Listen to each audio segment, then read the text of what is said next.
Islam mengajarkan kita untuk hidup berdampingan dengan siapa saja. Menjadi seorang muslim bukan berarti menutup diri. Toleransi itu indah, tapi ada batasannya. Memahami perbedaan, boleh. Menghormati keyakinan orang lain, wajib. Tapi, bagaimana jika toleransi itu justru membuat kita melangkahi batas iman? Lalu bagaimana Islam membimbing kita agar tetap seimbang?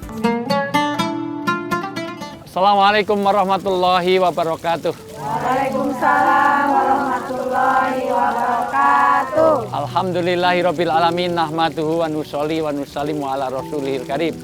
Asyhadu alla ilaha illallah wahdahu la syarikalah wa asyhadu anna Muhammadan abduhu wa rasuluh. Bunda-bunda sholihah, ahlu jannah semuanya insyaallah. Amin. Pemirsa di rumah, di antara puasa ini ada membangun golden rule of ethic. Apa itu golden rule of ethic? Adalah empati, rasa sosial satu dengan yang lain. Makanya orang berpuasa itu sia-sia kalau dia tidak mau beramal sosial.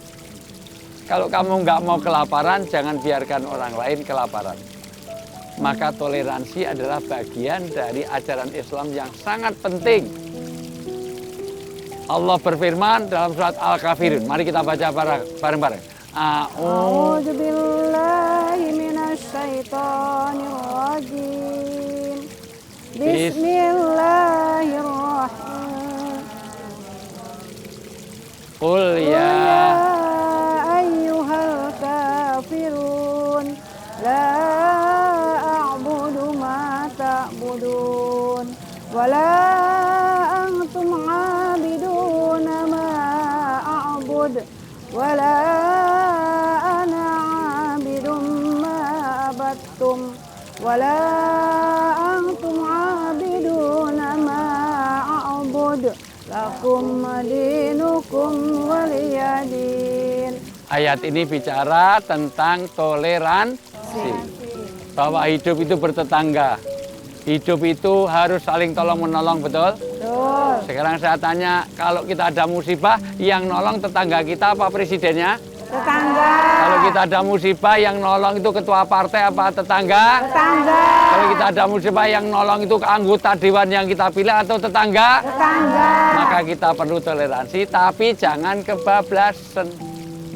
Lakum dinukum Waliyadin. untukku agamaku, untukmu agamamu.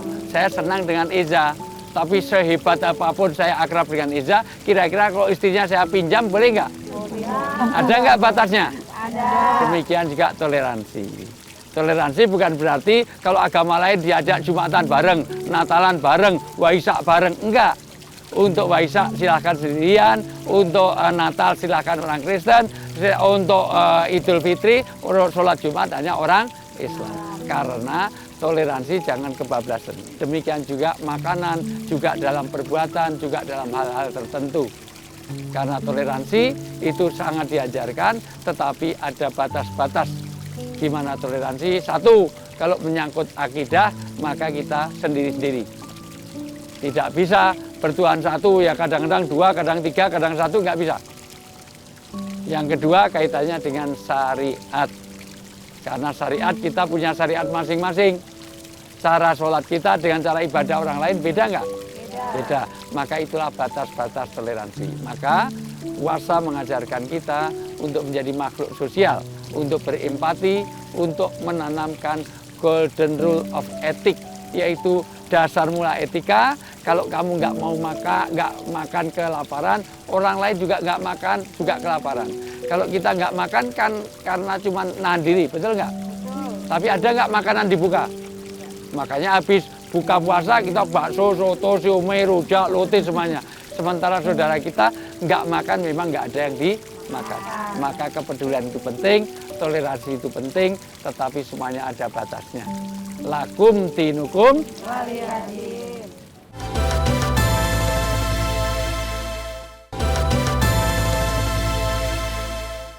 Baik, sampai di sini ada pertanyaan barangkali? Saya. Oke, silakan. Ya. Bismillahirrahmanirrahim. Assalamualaikum warahmatullahi wabarakatuh. Waalaikumsalam warahmatullahi wabarakatuh. tanya Ustadz, teman saya itu kan bekerja di perusahaan mayoritas non-muslim. Ya. Nah, kemudian di setiap acara kantor itu dia selalu ikut kegiatan yang bertentangan dengan keyakinannya. Nah, di acara itu dia sempat makan makanan yang tidak diperbolehkan oleh Islam. Nah, apakah dia berdosa karena tidak kesengajaan itu? Terima kasih Ustadz. Wassalamualaikum warahmatullahi wabarakatuh. Waalaikumsalam warahmatullahi wabarakatuh. Pertama, setiap pelanggaran kalau dia tidak sengaja atau dia lupa karena tidak tahu, maka insya Allah diampuni. Karena diangkat pena bagi 3 orang. 3 golongan nih, 1 anak bayi yang belum balik.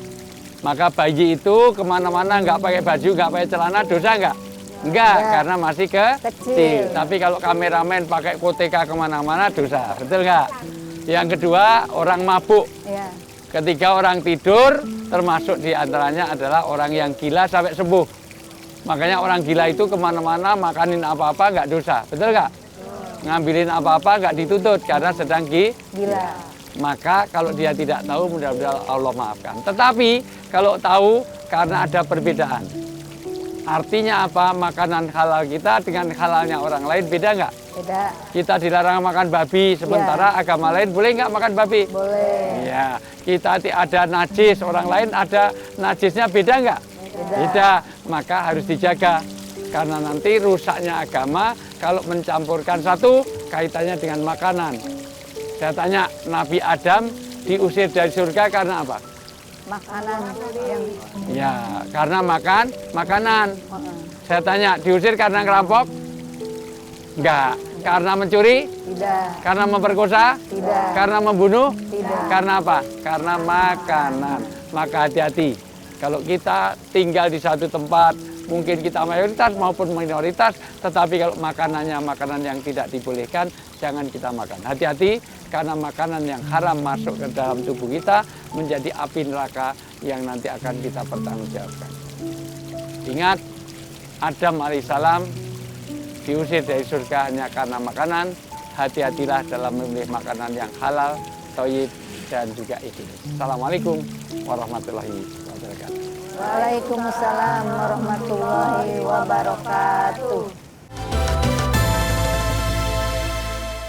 A'udzu billahi minasy syaithanir rajim. Bismillahirrahmanirrahim.